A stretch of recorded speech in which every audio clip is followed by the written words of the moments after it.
Siya na ay the best at the best among the rest. Si Moto D-Max ang pangalan, hinangaan. Good day mga ka-D-Max. In this video ay ituturo ko sa inyo kung paano tayo makapasok sa Feo website account natin. Alam ko, medyo nahihirapan kayo ngayon pumasok sa ating Feo account after madagdagan ng security features yung site.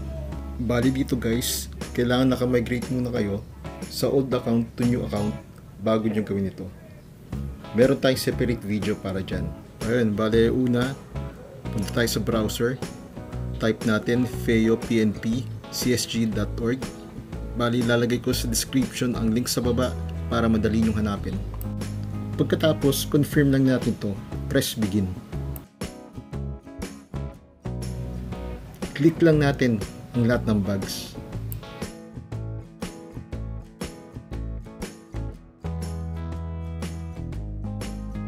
At pagkatapos nun, need muna nating mag-download sa App Store o Play Store ng Google Authenticator at install natin. Tapos ay gagamit din tayo ng isang extra cellphone upang magamit natin sa pagkuha ng QR codes. Tapos doon na lang natin siya i-scan. Dito natin lalagay ang 6-digit number pagkatapos natin ma-scan. Picturean natin ang QR codes. Open natin ang Google Authenticator. Click natin ang Add a Code. Tapos click natin ang Scan a QR Code.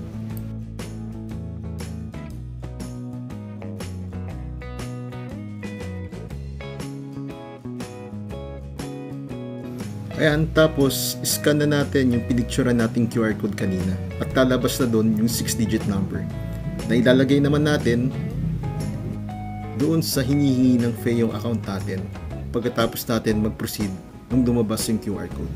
Click lang uli ang begin. Tapos i-click lang lahat ng mga buckets.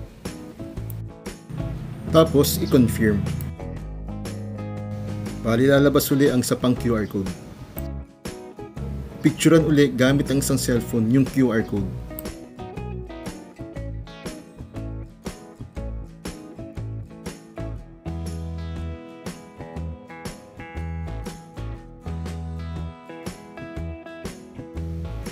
Click uli natin ang Google Authenticator.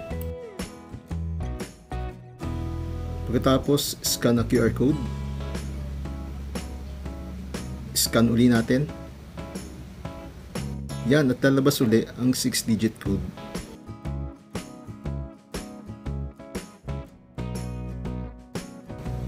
Click ang complete login at ilagay uli ang pangalawang 6-number code. At ayan na, lumabas na ang inyong account. Siya na ay the best at the best among the rest. Si Moto D-Max ang pangalan, hinangaan ko na best. Mag-enjoy ka lang sa buhay at huwag kang